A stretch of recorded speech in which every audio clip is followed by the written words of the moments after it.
By now, you've probably heard my Magic Wand story. It's a brand that's been part of my personal journey for more than 20 years. But no matter how many times I sing Magic Wand's praises, I'll never be able to fully capture the story of this incredible brand. Well, now journalist and author Kate Sloan just completed a limited audio series documenting the history and impact that Magic Wand has created over the last 56 years. It's called Making Magic. And the series chronicles Magic Wand's incredible brand story through interviews with nearly 40 experts, performers, business owners, educators, and fans. So I got a sneak preview of the series, and what I loved is that Kate weaves together snippets from all their interviews into this amazing story arc. She covers Magic Wand's journey from appliance store massager to its legendary influence on culture and sexual independence, and it's all just fascinating. The first episodes of Making Magic are available now at makingmagicseries.com or on all popular podcast platforms. Just search for Making Magic or visit makingmagicseries.com today. Narcissistic people are often fantastic salespeople because they have a tremendous ability to study another person, get the intel, and use it for their own narcissistic needs. If you can trust any part of what someone says, it's the truth that's inconvenient for them to say. When something is essential to your being, when something is essential to the way you want to live life, you no longer really have to worry about whether you can. You just do it. You're listening to Sex with Emily. I'm Dr. Emily, and I'm here to help you prioritize your pleasure and liberate the conversation around sex. We've all heard of red flags in relationships, but let's be honest, sometimes they can be terribly hard to spot, especially when you really want a relationship to work or if the other person is super hot. Am I right? That's why I'm bringing you a special episode today, focused on all things red flags and green flags, with two of my top voices on the matter, psychologist and author Dr. Ramani and YouTube's favorite dating coach, Matthew Hussey. Dr. Ramani and I take a deep dive on narcissism and talk through things like love bombing, devaluation, and the different types of narcissists out there, as well as the personality types who tend to fall for them. And if you're thinking, I wouldn't possibly fall for that nonsense, think again. These folks are master manipulators and at their core, deeply insecure.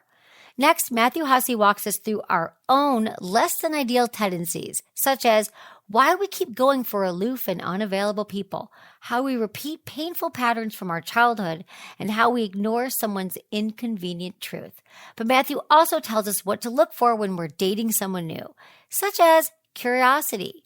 They're equally invested in the relationship and consistency with words and actions. So if you're dating right now, listen to this episode twice. All right, intentions with Emily. For each episode, join me in setting an intention for the show. I do it, and I encourage you to do the same. My intention is to help you recognize your dating patterns once and for all so you can start to make healthier choices and improve the relationships you're already in, or leave them if they're not working.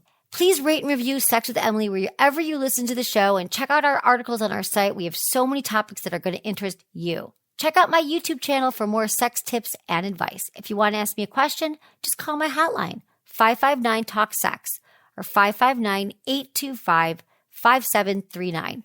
Leave me your questions or message me at sexwithemily.com/askemily.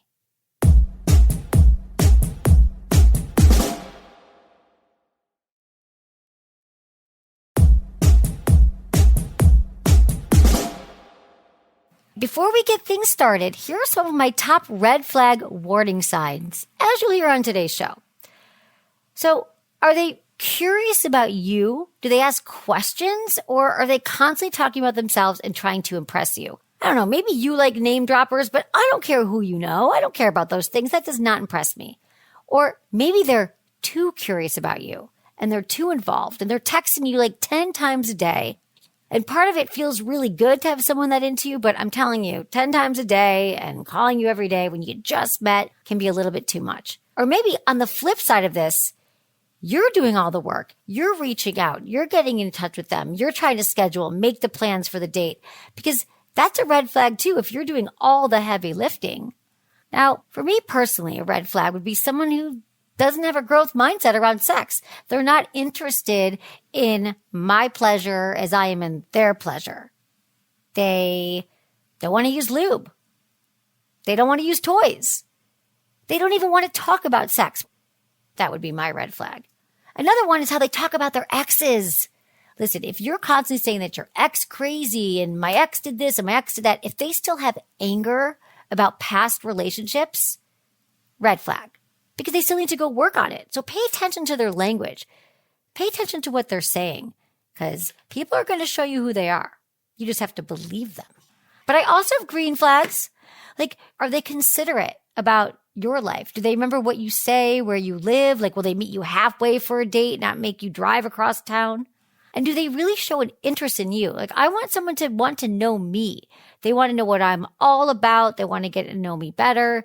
They ask questions. Maybe they remember something I had told them, like on our last date or our last conversation. Somebody who's just kind. I really just want somebody who's kind. And you can tell if somebody's kind. Do they treat other people well? How do they treat their friends, their family, the waitstaff? I mean, these are all clues to what kind of decent person they are. Are they decent? I mean, if they're harassing the waiter and they're cheap, no. But if they're kind and they smile, they make eye contact, all those things, those are some green flags. And also if someone tells me that they've been in therapy, that's a huge green flag for me. Have they done the work? Have they done a deep dive into some of their fears and things that hold them back? Because we all have them. And as my mom always said to me, the issues you have on the third date, you have forever. So, not that's a bad thing. You just need to know, are these issues I can live with forever? Because everyone's going to have issues, or it's something you just don't want to handle in a relationship. All the information's there. Just pay attention. Let's kick things off with red flags and Dr. Ramani, who tells us how to spot a narcissist. Narcissism is like you and I have spoken about it. It's a very misunderstood term. It's characterized by a lack of empathy, entitlement, grandiosity, arrogance, a constant need for validation and admiration. They're often very controlling in relationships. They're very sensitive to criticism. They take advantage of other people. They can be quite manipulative. They're very prone to rage. And they don't do well with frustration, stress, or disappointment. At those times, they do tend to really blow up. Those are kind of the top notes. They're very prone to envy. They covet what other people have. Actually, in some cases, they often feel quite victimized, that life didn't give them everything that they think that they deserve. Okay. So that's a great overall picture of it. And then in listening to this, I think, well, I get stressed. I get upset sometimes. I mean, how do you know when it's a problem? When someone's actually, because sometimes we could use the term too much. So how do you? Sure. I think that one of the things that confuses a lot of people is like, does this person have a diagnosis? Or you shouldn't call someone narcissistic. That's a diagnosis. It's actually not. There is something called narcissistic personality disorder, which is actually not that common. We see it in maybe 3 to 5% of the population.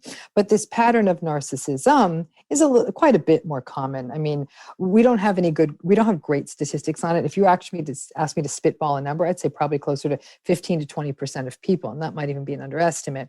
But you ask, when is it too much? It's one of those things when other people are really being affected negatively by it. I agree with you. There are times, I was on hold today for 30 minutes with someone and I was incensed. The woman who answered the phone was clearly not, felt bad that she put me on hold. And then she put me on hold for another 15 minutes to clean up the mess. And I'm seething at this point, but I thought, I was able to say, this woman is not responsible for this. This poor woman is far down the chain. She's just doing her job. It's late in the time zone she's in. Instead of, I'm not going to get angry at her. I'm going to, say, okay, maybe I should consider whether I'm going to keep doing business with this company, but I'm not going to take it out on her. A person with a narcissistic personality style would never make that discernment. They would have gone to town on that woman. How dare you? How dare you waste my important time? A person who's really narcissistic just can't turn it off. They lash out, they rage. These are the people who will just make messes and later on apologize. And since everybody is used to giving them second chances, they just keep getting away with it over and over. And that's the pattern. I'm going to make a mess. I'm going to yell at people. I'm going to hurt people's feelings. And then I'm going to say sorry and it's okay. And then I'm going to do it again. Because there's really no consciousness around it then. It's a pattern and people have been enabling them perhaps for their entire lives. Is that what we're saying? Absolutely. It's, you raise it in that sort of fancy clinical terms. We say that they have low self-reflective capacity, which is a really fancy way of saying they are absolutely unaware of who they are, what they say, how other people around them feel. And the deeper, darker part of it is they really don't care. They can care when they need to care. And this is what really bothers people. People say, golly, I was in a relationship with a narcissist, and for the first month, he or she was the most attentive human being I've ever dated in my life. Like, they remembered every detail about me. My birthday was pitch perfect. Everything was it was perfect. So obviously they have the capacity for this. If they had no capacity for empathy, they'd never get it right. Narcissistic people are often fantastic salespeople because they have a tremendous ability to study another person, get the intel, and use it for their own narcissistic needs. Does that make sense? So if I'm having empathy for you, Dr. Emily, it's because you're a lovely person. I've heard great things about you. You're another human being. I care about you. Whether or not we were doing this show, it's not like, well, I'm going to be nice to Emily because she's going to put me on my show, and then I'm going to cut Emily loose. It's not that. My point is that people often say, how can you say a narcissist doesn't have empathy? They had a lot of empathy in the beginning and then it went away. What they have is this really incredible ability to turn that empathy on and off to suit their own personal needs. Mm-hmm. So I know you've seen so many people over the years in your office, and you've written about it and you've researched extensively, but what, if you have to say, is there a common story that you hear to explain if someone's going, well, I don't know if it's narcissistic, I can't tell. Is there something you could kind of paint, a picture you could paint for us? A client comes in and sits down and here's the story, dating a narcissist. You really look and you start counting up how many justifications they make for this person's behavior. The justification is the signature of the narcissistic relationship. Listen, none of us are perfect. Any of us who are in relationships know that we sometimes do say, you know what, my partner's not the best in the evening because he or she wakes up really early in the morning, whatever. But this is regular justification is, number one. It's making excuses for big ticket stuff because you want it to work out, because you're used to making those kinds of excuses from early in life. A lot of people who might have had a narcissistic parent, for example, they're much more likely to choose a narcissistic partner. It's almost like it's familiar. But I think that another thing that people will often point out in terms of some of those early red flags, they would notice a real sensitivity to criticism. They'd say, gosh, this person could really dish it out. But if anyone even made a tiny little joke at them, they would blow up and it would feel so disproportionate. And in those early days, especially of dating, they might say something like, oh, I just assumed it's because he was drunk, or I just assumed that this is something that maybe she was bullied about in the past. And didn't stop to think like, wow, that is a disproportionate, really poorly regulated reaction. And that hypersensitivity to criticism, combined with that need that you feel like you're always making justifications for their behavior. Oh, they're late. They have a busy job. Oh, they got angry. They've been drinking too much. Oh, they didn't ask me how I was feeling, even though I lost my job last week, but, they're distracted and maybe they feel guilty, like always making these kinds of excuses. And I also have to say, a lot of people in relationships with narcissists who don't see those early red flags are doing a lot of what I call storytelling. They want this to work out. The reason a lot of people marry a narcissist is bad luck and timing. They meet them at an age when they're like, oh, I want to get married and I don't want to spend another 6-12 months finding someone else. There's enough good things about this person. Okay, let's make it work. And it'll be the single worst decision of their life, because if you think dating a narcissist is bad, try divorcing one. It is literally one of the most nightmarish things a person would go through, especially if there's children involved. And so this idea of a biological clock at 35 has resulted in many a narcissistic marriage. Wow. We always talk about when we're talking about sex and relationships, that people covet the honeymoon phase, that early part of a relationship when everything was, amazing and they were having sex all the time and and I always say, like, that was a very small portion of the relationship, that we're talking the first 3 months, but a lot of people live there. They live in that place. And sometimes I hear from a lot of it, like they were so nice, or a lot of times it's about the sex. But what you're hearing is there's this bright light they turn on you. It's this intense focus to bring you under their layer in a way. It's a manipulation, is what we're saying early on. It's a manipulation. It's also a dream, right? If you really want to go primal with this, what does every child crave?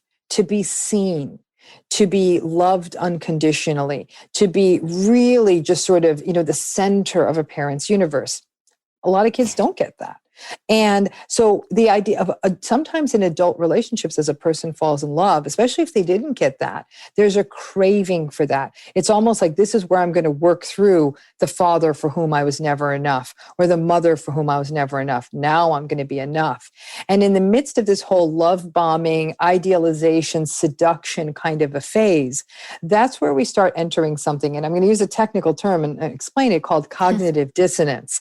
Now, cognitive dissonance is this idea that we have a really hard time holding two things that don't agree in our mind at the same time. So the old story on that is sour grapes, right? The fox saw the grapes were really juicy and yummy. The fox couldn't reach them. So to help the fox deal with the bad feeling of like, there's yummy grapes and I can't jump that high, the fox says, oh, those grapes were probably sour anyhow. Well, a different kind of thing happens in the cognitive dissonance around a narcissistic relationship.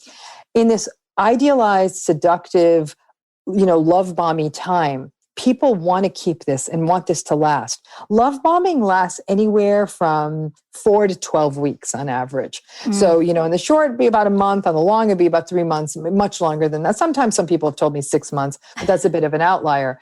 And what they want is they want that to last. But the next step in a narcissistic relationship after idealization and seduction is devaluation. The narcissist does this interesting game. For them, they're really, really interested in the chase, in the hunt. And a lot of people almost resist it. And when the person finally thinks like, nah, this really, I finally did get my fairy tale, I deserved this, they really do then. They kind of push all their chips to the middle of the table and they get all in. And then when the narcissist knows they have you, that's when the devaluation phase starts. It's almost instantaneous. Like people will say, gosh, just when I moved in, this thing started going south. Right after I left my job and moved to the other coast, this thing stopped working out. And I'm like, yeah, because the love bombing was done. They've got you. Once they got you, they have contempt for you.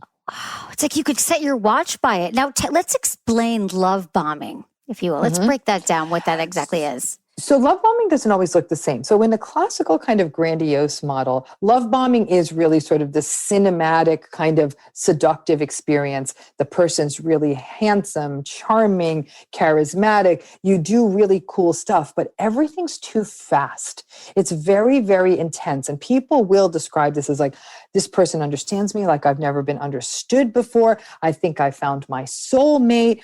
This is a once in a lifetime love story. And again, intense and fast. People will start traveling together very quickly. Hey, I'm going to the Bahamas next weekend. Meanwhile, it's like your third date. Probably not a good idea to fly to the Bahamas on your third date, unless you already live in the Bahamas, okay? So Right. It's just, it all happens fast. You're meeting friends, you're meeting family. There might be expensive gifts. There might be a quick move like, hey, my lease is up. We've been spending 24/7 together. You move in really quickly after like 6 weeks. And it seems like it's all just about a convenience, but we're together all the time. You neglect other stuff in your life. You might find yourself taking time off from work, or it happens at a time when you do have more time and you're with this person all the time. There's a lot of intensiveness in terms of good morning, babe. Good morning, princess. Thinking about you, babe. What you doing, babe? Good night.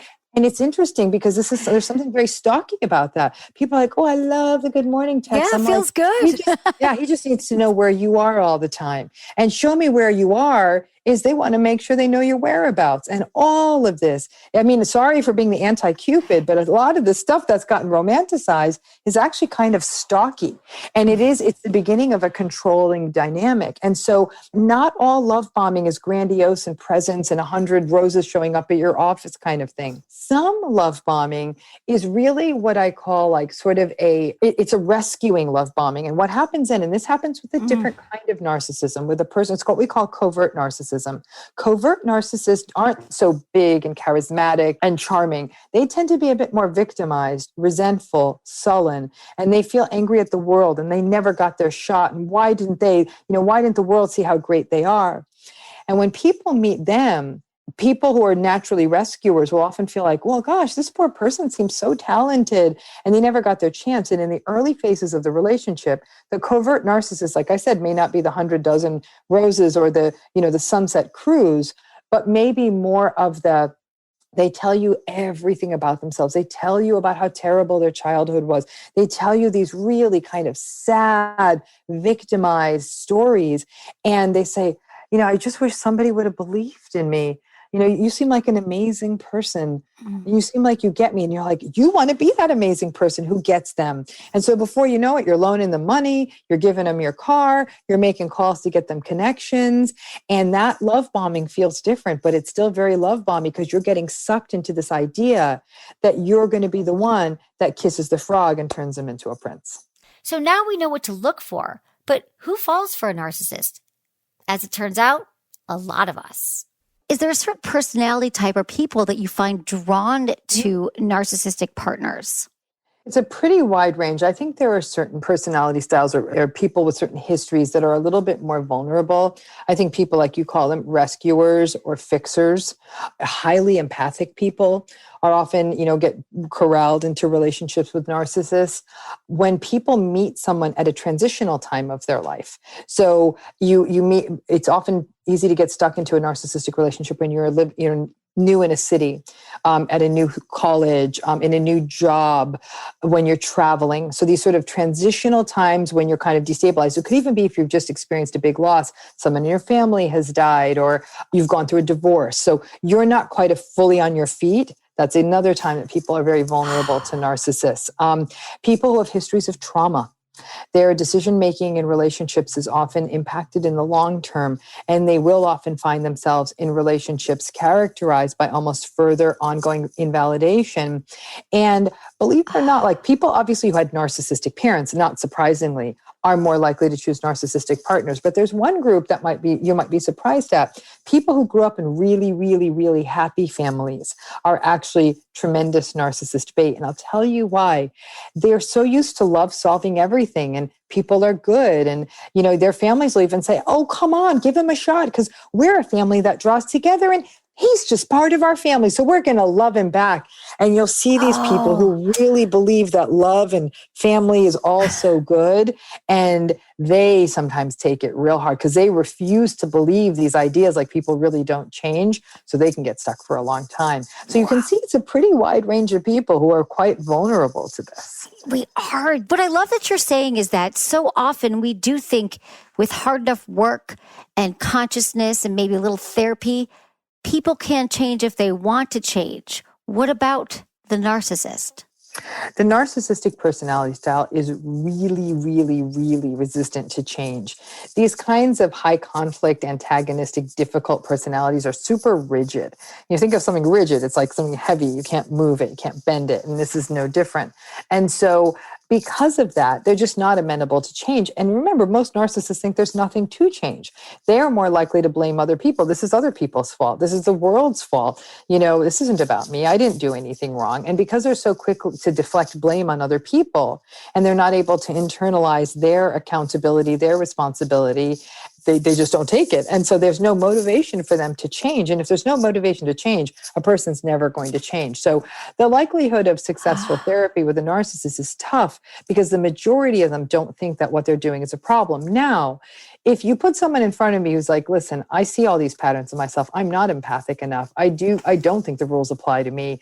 I'm kind of a jerk. And I see now that I've hurt a lot of people. I'd like to commit to changing. Now you've given me something I could work with. Now it doesn't necessarily mean that it's going to work, because what it does mean is that for the rest of that narcissistic person's life, they have to be mindful in all of their interactions. They don't get to go have their usual rageful temper tantrums. They actually have to take the time to pay attention to other people's feelings. And quite frankly, that's exhausting for a narcissist. Especially if it's your behavior, your conditioning, your entire life. If you're 40 years old and you're like, okay, exactly now I'm going to start paying attention and being empathic. It's a whole new skill set. So let's back up for a second. I'm curious, how does someone become a narcissist? Like, isn't it true that we're all born as, babies? We all have the same opportunities to grow into a kind human being, or is it nature, nurture? What do you think about it? It's more nurture than nature, but it's definitely There is a little bit of nature in there. We're not actually all born made to become I know. nice people. I just Yeah, I mean, it's a nice thought, but it's not true. And some people are born with more difficult temperaments. Some kids are born highly, highly, highly sensitive. They're very difficult to soothe. It's harder for them to form attachments. So some people actually believe that narcissism is a post-traumatic state. That's one explanation. And it actually holds some water, that a person who's narcissistic actually didn't have safe and consistent early attachments. They have very anxious attachments. They have very avoidant and dismissive attachments. Their emotional worlds weren't often sufficiently fed. Sometimes their material worlds were. They'd get a bike every Christmas. They'd have the latest video games. They'd get to go to lots of theme parks. They may have grown up in a beautiful home, but none of their emotional needs were ever met. Add that in with their highly difficult or highly sensitive temperaments, that it can really make a sort of a volatile combination. And then these are kids who sometimes, in some cases, are really they start to realize that they're only validated when they perform. So if they look pretty, or they're the perfect ballerina, or the perfect soccer player, or they get the basketball trophy, or they win the spelling bee, then they're loved.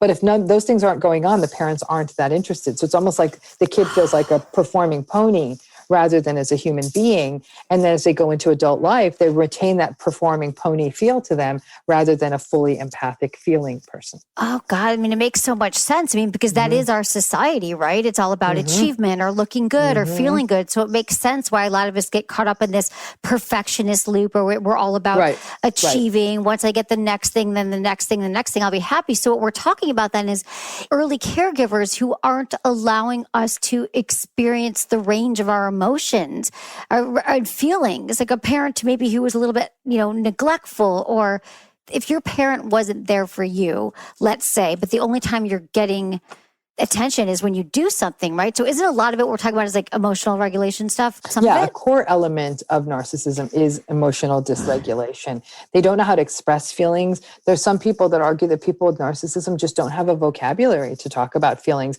But more than anything else, narcissism, the core of narcissism is insecurity. These are deeply insecure people. They constantly perceive the world as a place of threat. They always think that someone's trying to get something over on them. Now, if you always felt like the world was a place of threat, you'd have your fists up all the time too. And so because of that chronic sense of insecurity, they tend to be, insecure people are actually really, really problematic people, because they're always defending themselves against this perceived threat that often isn't there. And that's why people who are narcissistic can almost seem somewhat paranoid. But it is that insecurity comes from a childhood where they never felt safe emotionally. When we come back, Matthew Hussey on how to spot the red flags in ourselves.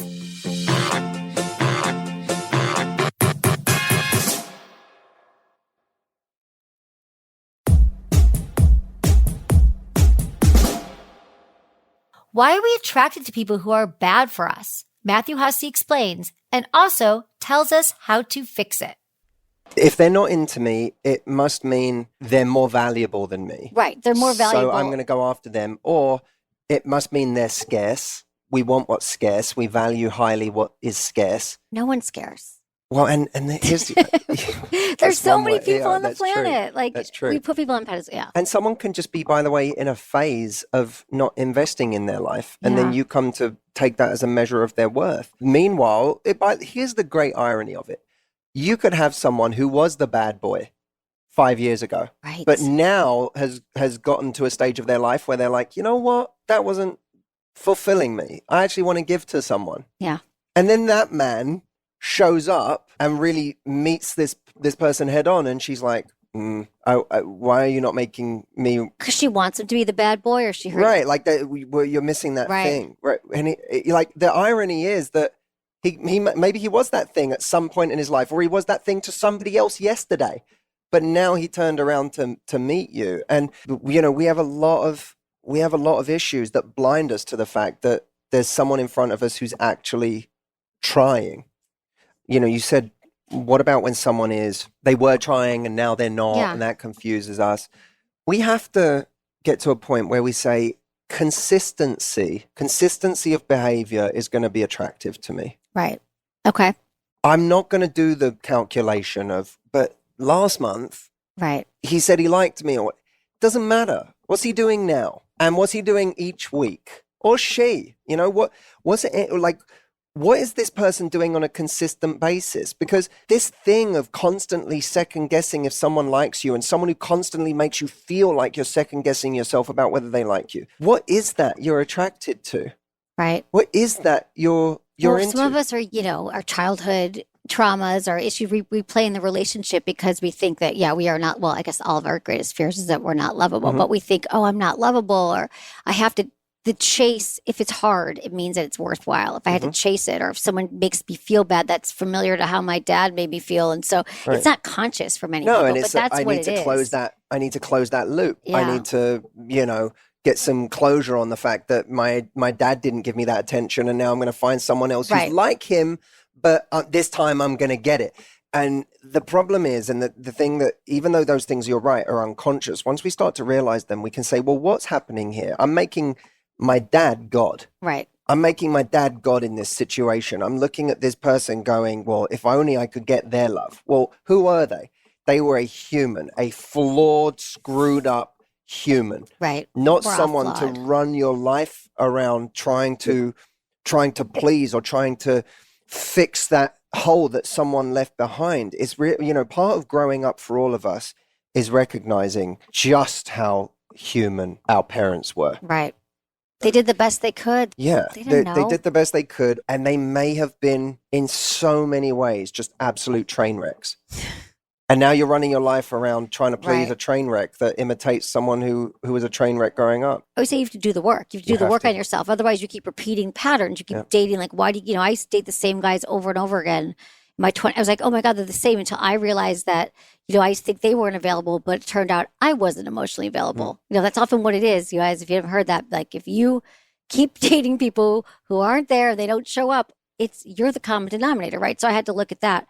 But how do you get people to do the work? I always say, when you break up with someone, don't jump right back into a relationship, but maybe look at yourself, look at the patterns. Like, how do you help people kind of look at those mistakes they're making in dating to make better choices in their next relationships or their next partners? Well, I think some things are learned by dating a different kind of person than the person we normally date. I do think that you learn a lot from that experience, because you see a different way of loving. If you suddenly start dating a person who, in an argument, handles an argument compassionately and doesn't try to cut you emotionally in an argument, and you're arguing and they say, listen, I really don't want you to feel that way, and I didn't mean that, and and they suddenly, like, you hear a new language around an argument, and you sort of it's uncomfortable in the beginning, because, like, no, this is where you say a really mean, nasty thing, and this is where I give you the silent treatment for the next 3 days, and what's going on? And you start to at least hear and be present in a different language. Whether you can rise to the occasion is a different thing,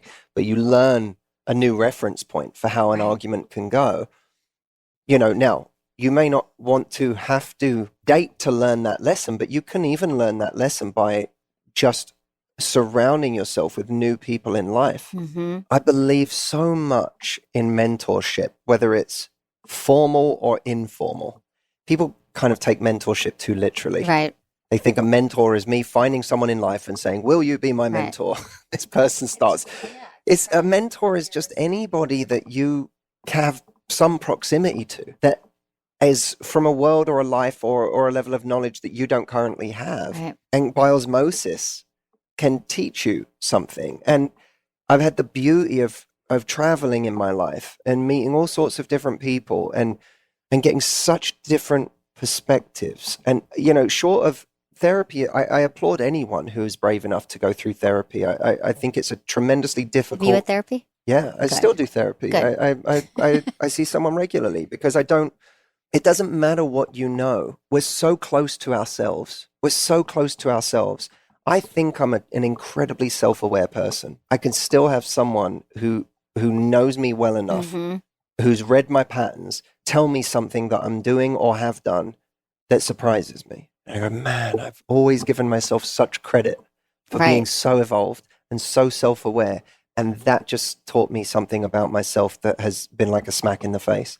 And I say that to people. I do retreats every year, and I say the same thing to people. This isn't about I know more than you. Right. This is about get outside yourself. Get someone who you trust, whose mind you value and respect, who can have a perspective on you that you cannot have on yourself. I could see my hands. You see me. I can't see me. Right. I see my hands and my legs. I seem to be in some sort of, container walking around, but I don't see what you see. Right. We have to be open to that feedback. But, you have to. So even if you don't do therapy, put yourself around new people that challenge all of your ways of thinking and doing things. That's one of the ways to be more aware of your patterns. Even belief in ourselves, which is important. Belief comes from being able to do something, usually. It comes from having had reference points for the fact that I can do this. And some of us, there's areas where we haven't got reference points. Right. Like we might have every relationship we've been in, we got cheated on. And so when someone says, you have to believe that you can find a relationship with someone that won't cheat on you, it's like, well, tell me how to do that. Because every single relationship that person has cheated on me. I get that all the time from people. Like, everyone cheats on me or everyone this and that. It's like, well, clearly there's something that you're bringing to the table you're not seeing, but. Well, there's something you're ignoring. But yes, I think in some ways, belief is overrated.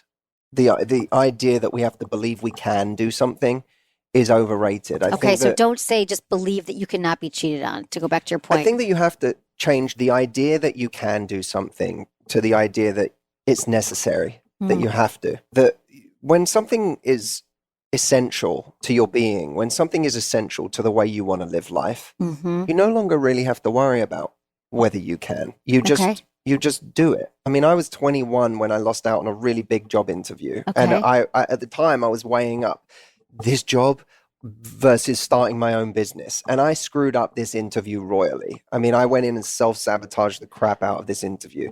And they didn't give me the job. And all of a sudden, this option that I thought I had, should I start my own business? Right. Should I go and work for this big company? Oh, the choices. Suddenly, someone took away half the choice and said, well, you ain't getting that anyway. So now I went, I have to make this business work. It's essential. I have to. And that's a different feeling from, could I make this business work? And in our relationships, do you need to believe that you're not going to be cheated on? Not really. You just need to believe that a life where you don't take risks in love isn't a life worth living. Yeah. To take risks and be okay with someone leaving you, being hurt is part of it, right? Yeah, but it's so hard. It's so hard. It's so painful to be betrayed or to have your heart broken, to have someone, to feel truly crushed by a situation is so painful. And it doesn't mean when that happens, you have to rush back out and do it all over again next month. But there gets to a point where it's almost not about whether you can trust people. It's about personal pride. Okay. It's about something bigger. It's that, someone can do that to me again. Of course they can. I can't stop that. But I have survived this before. There's something to that. I'm still here. I can keep going. And I have most likely new tools now. Yeah. We learn the lessons from the past. We have to learn them now. I've learned lessons, or I've gathered new intelligence, and therefore I can do this again. This doesn't have to be a thing that breaks me. And even if it happens again, I can have true pride in the fact that I showed up. And I do think, I think there's something that's underrated about a situation where, many people have been in a situation where they gave their all to a relationship and were crushed in the process. Just someone steamrolled them and they never saw it coming. What's underrated, I think, is that those relationships where we truly give our all really can show the best of us. We get a chance to see who we can be when we're at our best, when we really are showing up to something. Yeah. And after a breakup like that, you get to look back on yourself and be proud of who you were and what you gave and the way you were willing to show up. Yeah. That can make you like yourself more. I guess that's why rock bottom, when people say they hit rock bottom, it's when you really grow. I think that going through a breakup like that and realizing that you survived, that you've learned a lot, will make you so much stronger in another in the next relationship. And to then ask the honest question of yourself, which is, was there anything I was ignoring? If I really look at that now, what was I ignoring? What did I not speak up about? Right. And this is true in every relationship in our lives. Now we know what to watch out for when it comes to our own attraction patterns, but Matthew also has great advice on how to spot the green flags. Credibility comes from the ability to deliver. And when someone says something to you so quickly, before you really know them, and before it, you could argue before it's earned, right? But certainly before you know them, then you have no measure for the consistency of their actions meeting their words. So it's consistency. It's consistency. Is this person someone whose words over time match their actions? And it's simply something I can't know in the beginning. I can go on a date and someone can look at me and go, you're amazing and we should do this and we should do that and I want to be with you and whatever. And it's fine. You might mean it. You might. But you don't have the history. It's not incumbent on me to trust that right now.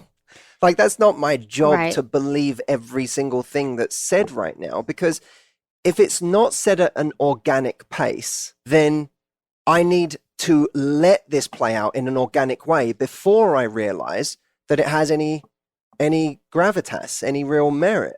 It's not that you should distrust what people say. It's not that someone says something on a date and you should go, you're lying, or you'll never be able to back that up. It's not that. But that's not the same as believing either. Inside, you don't say this out loud, but inside it's more of a, I guess we'll see. Yeah. Well, that's the thing, checking with people. So when you're saying words and actions, people always want to know, like, what's more important. They're both important is what we're saying, the consistency, right? Consistency with your words and actions. Yeah, it's not that words never matter. Okay, right. And there are some people, here's a great example of this. Someone can be showing up as if they're in a relationship with you. They're always at your house, you're always at theirs. You're like in this just complete love fest of what seems to be a relationship, but they never say what it is. They never say the words, and you never talk about it. And then you end up getting really hurt because you're like, but they acted like my boyfriend. Right. But the words never matched it, you know, and then it can be the other way around. Someone can tell you all the right things, but their actions don't back it up. So then you can kind of get to a point where you go, well, what do I And believe? Some of us focus more on word. We're like, but they said this. We're like, but look at their actions. So do you help people track this? Because I do this with my friends too. They'll break up with someone. I'll be like, can we write down all the things that that went wrong? Because then you're going to put them on this pedestal and you're going to remember all these great things they did. But do you remember the time they forgot your birthday or they said they did this thing? So I think you got to track it. Sober view. Right? Here's a nice kind of litmus test. When people are telling you things you want to hear, it's hard to know where you stand. When someone goes out of their way to tell you something you don't want to hear, that you can trust. Okay. Give me an example. You can't always trust when someone tells you, you're the best thing ever. I want to be with you. I want this. I want that. Whatever. You can't always trust. You have to let things play out. You don't distrust it either, but you have to let them play out. If someone says, I don't want a relationship, you can believe them because that's not helping them get laid tonight. Exactly. Believe it. You know, in a pharmaceutical ad, where like at the end of the ad, they've just done the whole thing. Like, Michael's heart. They've shown old people skipping through a meadow happy. They've got no back pain anymore. They're fine, whatever. Yeah. And then at the very end of the ad, there's the small print and there's the guy with the really fast voice who says, might cause stomach problems. You might die. You might turn your hair blue. You might, lose your children. You might lose. Yeah, right, exactly. Now, you can believe that part because they didn't want to put it in the ad. If the pharmaceutical ad could choose to omit that part, they would. They're saying it because those have been some of the side effects. So if you can trust any part of this ad, it's that part. Exactly. The same is true in dating. If you can trust any part of what someone says, it's the truth that's inconvenient for them to say. What are some of those truths that we just ignore that you hear? What he told me. I just feel like I'm just not really ready for anything. I don't really want to have a serious relationship right now. Or I don't know if I see this going anywhere or whatever. And now, of course, what do people do? They go on a mission to find all of the evidence against that. Right. But he's been calling me. His mind. And the next day, but he said that, but now he's calling me. So, friend, look, he's still texting me. So he must be confused. No, you're confused. He just told you that. He literally told you the ultimate disclaimer. He's the pharmaceutical ad who just gave you the small print at the end, but you now rewound to the old people skipping in the meadow with no more back pain. We just skipped over that part. So do you tell people just then listen to it? Like if you want a relationship and this person just told you they don't, Do you even need to wait another 5 minutes in this relationship? Here's the tricky part. Most people have got a story about someone who said they didn't want a relationship. That's true. I'm going to be the one that changed their mind. Yeah, and some people have friends that did. When I was with Dan in the beginning, he said he didn't want a relationship, and look at him now, we're married with 2 kids, whatever. That's something guys say. Well, okay, that might happen. This person might come around. Right. But it doesn't mean that the way they come around is by you sticking around. Right. You know, in all attraction, it's about showing your best as much as possible so that somebody else can see how wonderful it would be to be with you, whilst not risking more than you can afford to lose. So let me put something practical around that. If you were 35, you want kids, and you're like, this is something I really want in my life. Can you afford to give 10 years of your life to someone who says they're not sure about having kids? No. Probably not. That would be a very, very dangerous bet to make. That's giving up more than you can afford to lose right now. Right. If someone says, I'm not sure that I want a relationship, can you go out on a date with them and have a good time? You can decide whether you want to sleep with them or not, but don't sleep with them if you're going to be resentful if it doesn't go anywhere. Right. That's the rule. It's not about should you, shouldn't you, or whatever. Do not do it if you're... You have to know yourself. If you're going to wake up feeling used. Right. Own what you do. And if you can show someone the best side of you and they say they don't want a relationship, and then you say, okay, then I'm not going to keep sleeping with this person because we're never one thing or the other. Right. I'm just going to get stuck in this loop. But still, when this person sees me out and about, I'm just going to be wonderful. I'm not going to be cold, not going to be resentful. I'm not going to be angry. I'm not going to give them any of that. I'm just going to be wonderful. And they're going to see me being wonderful. And if they come around, great. I'm not even going to give them cold. I'm going to be warm. You have to always be warm. Doesn't mean I'm going to... People get so bitter. I'm not going to give this person everything they want, but I'm going to give them great energy and I'm going to give them a chance to see what they're missing. But I'm not going to invest based on the idea that they're going to come around. That's I call it the 1-day wager. This idea that and this is true of any change in a relationship, the idea that one day this person is going to be everything I want. Yeah. One day they're going to want kids. One day they're going to... You can't date on potential. Nope. Or what you believe is their potential. And that people are going to change because people don't change unless they want to. Are there certain signs, like this is how you know someone's invested? I think that are they genuinely curious about you? Do they want to get to know you better? Are they actually trying to get to know you and see if you have the same values? Because any narcissist can go around impressing people. Right. You know, he gave me the best date. He must have cared because we did had such an amazing date. Well, you're going to have a narcissist who gives a great date because what do they really want? They want you to get to the end of the date and be in love with them. So that's not really a sign that someone's investing. It's a sign that they're trying to impress. Are they impressed by you? Do they seem to actually understand you, see you, accept you? Are they excited to keep seeing you?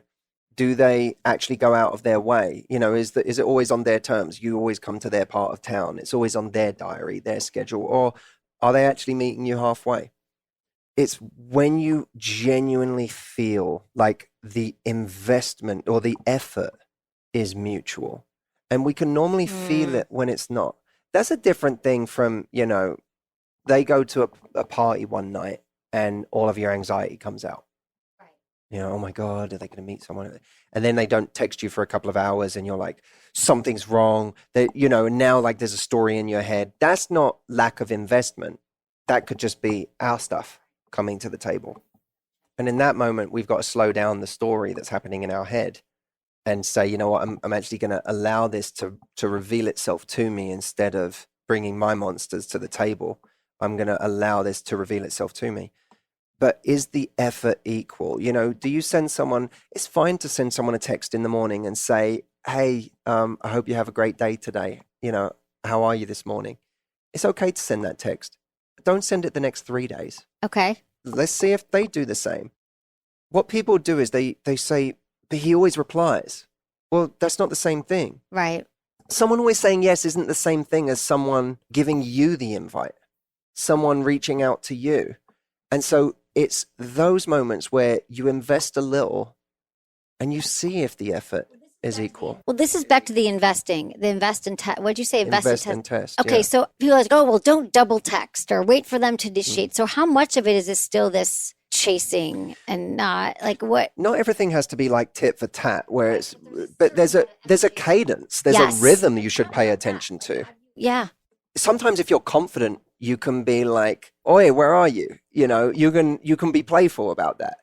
But if you're doing it again on the third message, then it's like, well, now why are you doing this?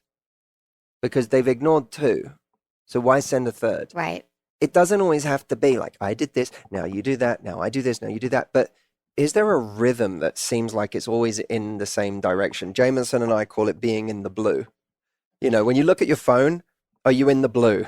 Or is it like every message is a blue message and you're waiting for them? That's a problem. And sometimes even in people's text messages, you can see unequal investment. Yes. You can literally see that this person's giving one-line answers and this person's writing paragraphs.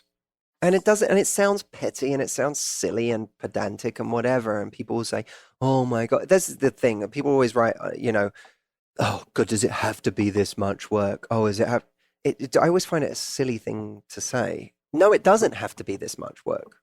If you just pay attention to whether someone is showing up in the way that you are, it absolutely doesn't have to be this much work. Okay, that's the main thing. Are they showing up in the way I do? Yeah. Mm-hmm. You have to be aware of that lesson.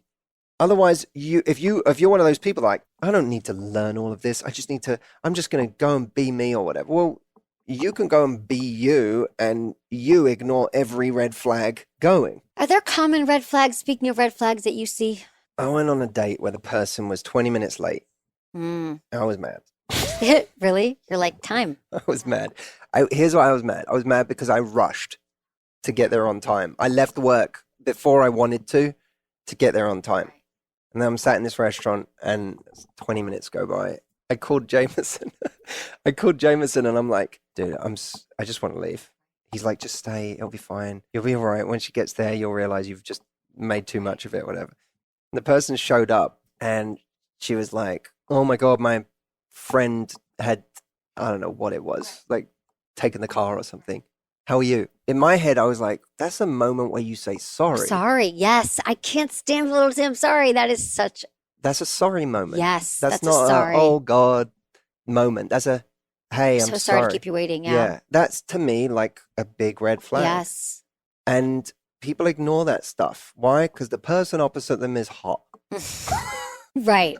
Right. Exactly. They're so hot that they can't. I forgot that happened. Even I'm going to just bury that. Yeah. And I refuse to ignore that stuff. I refuse to ignore it because I know that ignoring it, I ignore it at my peril.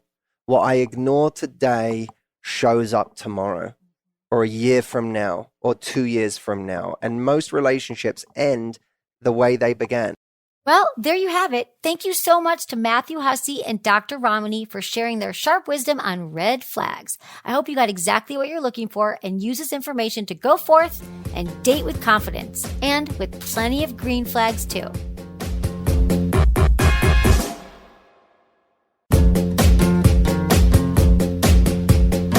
That's it for today's episode. See you on Friday. Thanks for listening to Sex with Emily. Be sure to like, subscribe, and give us a review wherever you listen to the podcast and share this with a friend or partner. You can find me on YouTube, Instagram, Facebook, and Twitter at Sex with Emily. Oh, I've been told I give really good email. So sign up at sexwithemily.com. And while you're there, check out my free guides and articles for more ways to prioritize your pleasure. If you'd like to ask me about your sex life, dating, or relationships, call my hotline, 559-TALK-SEX. That's 559-825-5739. Or go to sexwithemily.com/askemily. Special thanks to Acast for powering the Sex with Emily podcast. Was it good for you? Email me, feedback@sexwithemily.com.